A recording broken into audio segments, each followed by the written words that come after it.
Hello there, I'm Leo Waldock, this is Kit Guru TV, and this is the ASRock M8 Z97 Barebones. As you can probably guess, judging by the relative size of it and me, it's a small form factor PC. In fact, it's mini ITX. Now, we saw the M8 last year at Computex. It launched with the Z87 chipset inside. They've updated it for 2014, close to the end of 2014 admittedly, with a Z97, which means it supports the latest Haswell processors.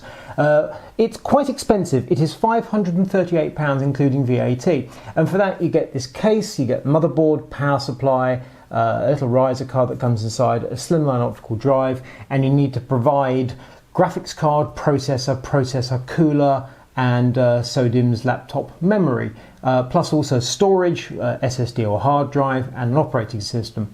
So it's not a cheap PC, but it's certainly very small and incredibly cute. Let's bring the camera in closer and give you a really good look at the thing.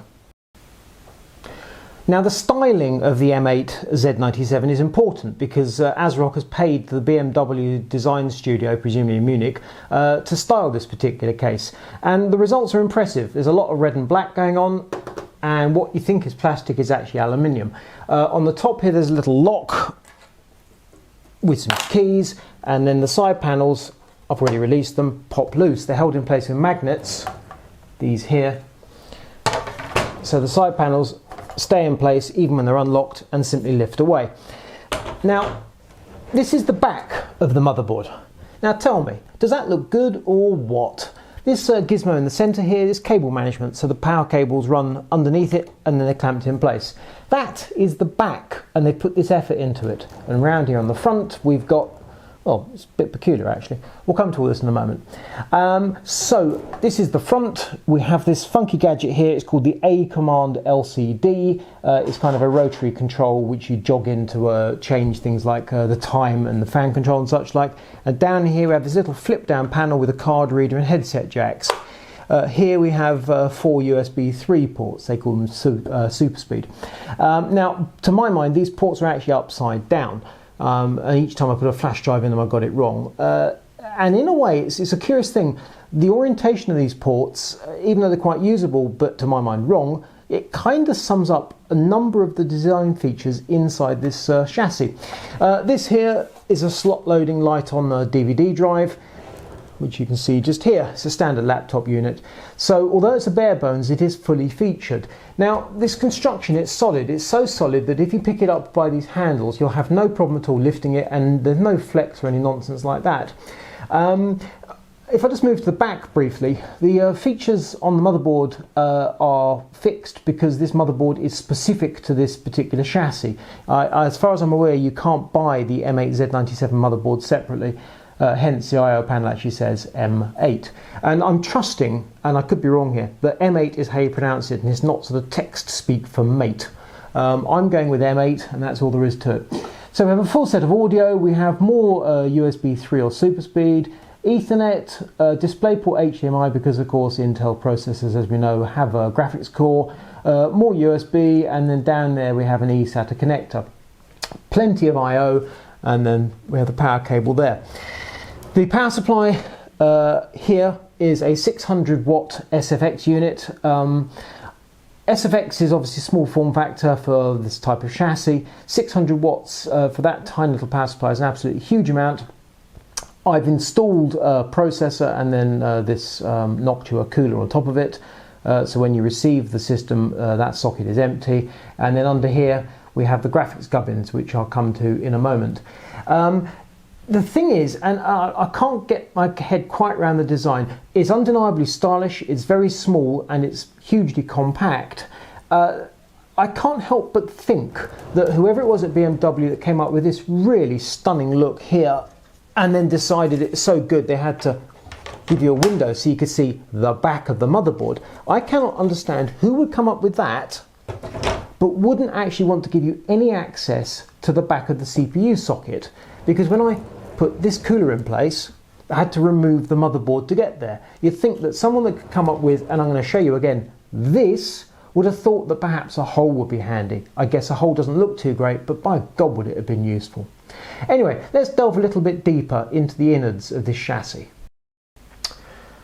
Okay, before you can start your PC build, you have to do a certain amount of dismantling. Obviously this is already built, so I've kind of done it in reverse.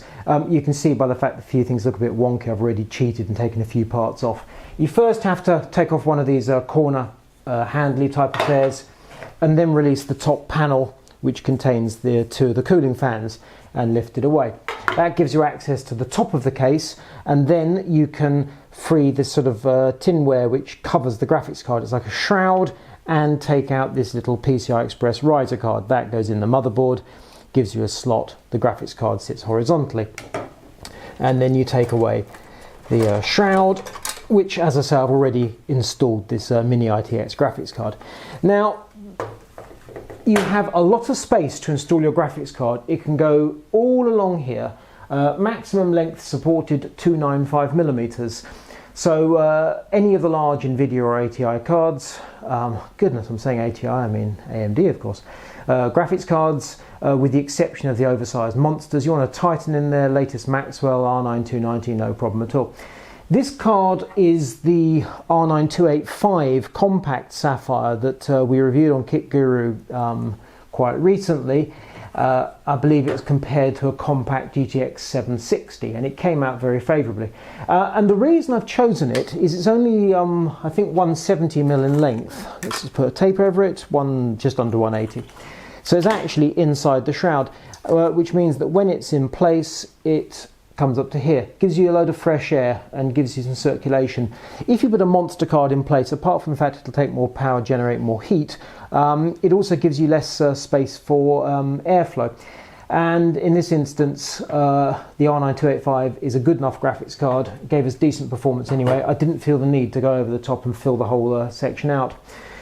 Fiddling the card and the riser in and out, it's a bit of a pain in the neck. The little screws that ASRock uses, they're tiny little things. They do the job, but it's all quite fiddly. It's the exact opposite of a couple of big thumb screws or some sort of latch. I do like, however, the way that with the graphics card in place and lined up with the I/O panel, that this piece of metalwork, it keeps the heat away from the CPU socket and the motherboard, and that's a good thing.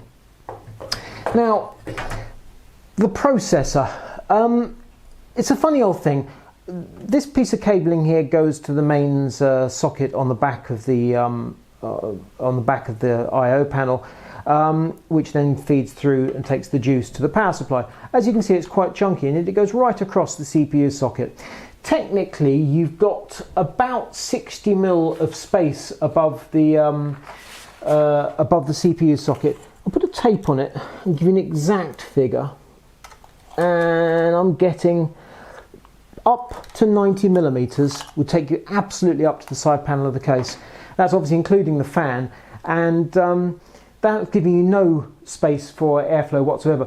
Bearing in mind the side panel, it's not perforated. So you want to leave yourself some air. You don't want the fan right up against the window.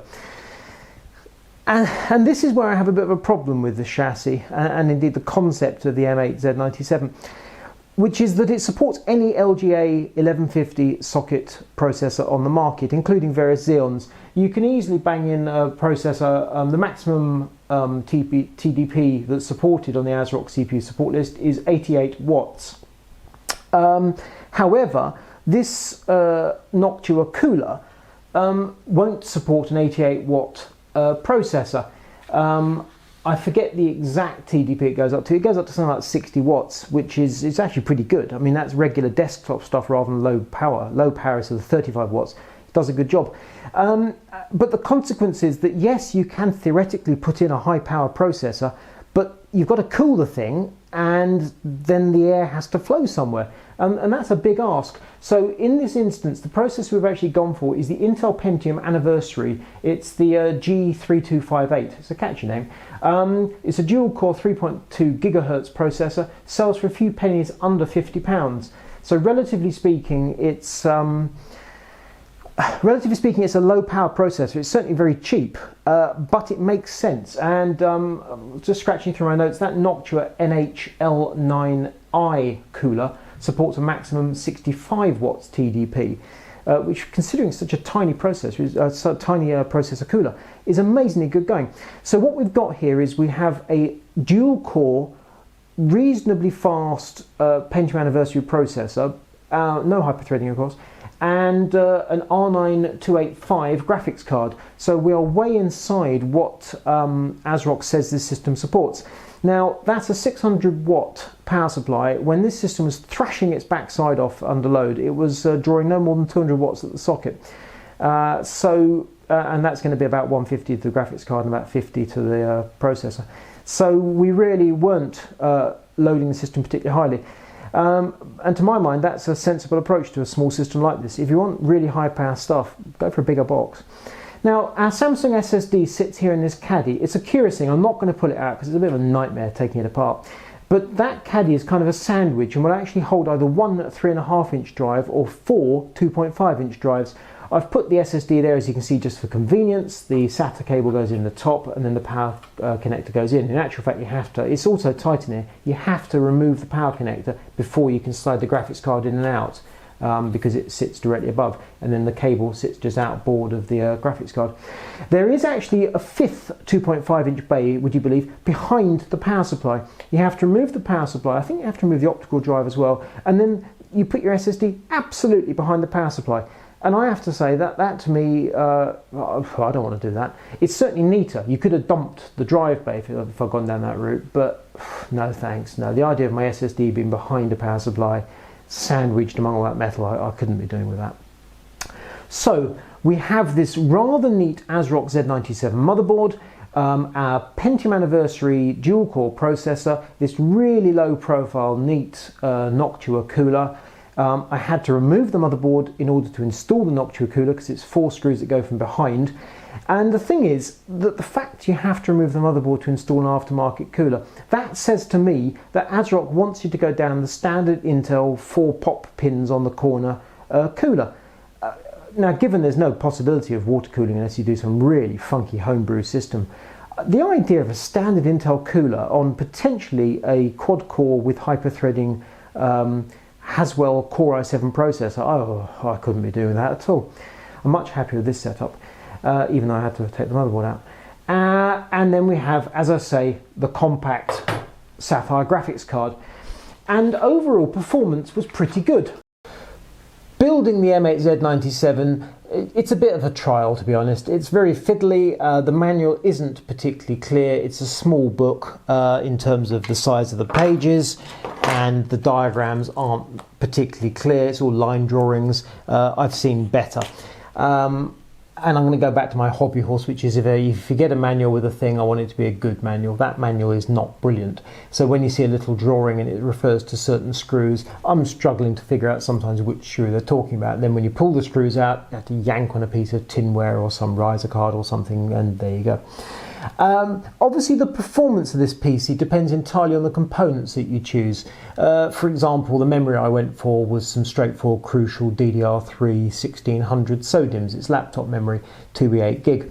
And it performed absolutely adequately. On the other hand, you could, if you choose, go for some sort of raughty, more than 2000 megahertz Kingston HyperX type stuff, which would cost you loads of money and give you a bit more performance. Pays money, it takes your choice. Clearly, the build we've gone for here is skewed more towards the graphics than the processor. That dual-core Pentium Anniversary, it's a cheap processor, much, much cheaper than many Core i5 or any Core i7 processor on the market. And it does a reasonable job. I wouldn't have minded some more CPU grunt than I had. However, cooling the CPU is absolutely critical to a decent build, and really, I was working backwards. How much space have I got? Which cooler have I got that will go in there nicely? Okay, I'm not going to go above 65 watt TDP. I could have gone for a slightly more grunty Core i5. To be honest, nah. The Pentium Anniversary, 50 quid's worth, and that's a bargain processor, by the way. If you're considering spending 150 on a Core i5, look very closely at that £50 alternative. So that kind of sorts out this section of the build. Then we've got the graphics card. In a sense, the R9 285 is overkill. It's certainly up to gaming, and it's ludicrously fast if you just want to watch Blu-rays and so on. But in this build, it did a good job. Now, at the socket, the 600 watt power supply was barely ticking over. We drew 200 watts at the socket, which was approximately 50-60 watts for the CPU, almost all the rest of it for the graphics card, 140-150 watts. The SSD and the memory takes almost nothing. In 3D Mark Firestrike, this system came in at 5,500 marks. The Falcon Computers Elite GT1 Assassin system we saw a few weeks ago, that came in at 9,500 marks. And most of the benefit there from the Falcon was the processor. It had twice as much grunt as this, however the graphics was also more powerful. This system is definitely skewed towards the graphics. It's not particularly well balanced in that sense, but it does do a good job. We saw in Thief 40 frames per second, Dirt 3, obviously an older game now, just under 100 frames per second, and Tomb Raider we saw on high preset, full HD, 115 frames per second on average, which is, I'm surprised how high that was. But there we go. So undeniably, you can play games with this system, no two ways about it. Obviously, it depends which processor and graphics you choose to install. The result here, however, works. Cooling actually is another point. Go to my figures. Under load, our CPU a mere 49 Celsius and the GPU 71 Celsius. Okay, let's talk money. This bare bones is quite expensive. The M8Z97 is £538 including VAT. And I'm not absolutely clear where that money has gone. The Z97 motherboard, how much shall we say that is? I mean, it's a mini ITX board, they can be expensive. Let's say £120, perhaps £150 if you really push the boat out. The SFX power supply, 600 watts. Now that's quite a lot of power from a small power supply. It's quite possible that power supply is £100 worth, which sounds a lot, but there we go. You've got the Lighton optical drive, £25. You've got the riser card for your graphics. That's going to be a few quid, not very much, I wouldn't have thought.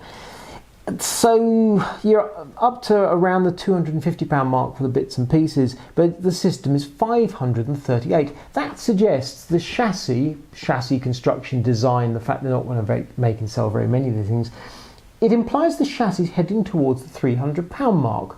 And if my maths is right, that's borderline extortionate. It looks pretty, no two ways about it. It's not the greatest chassis to work with, that's for certain. The idea of paying nearly £300 for it, that causes me a degree of pain.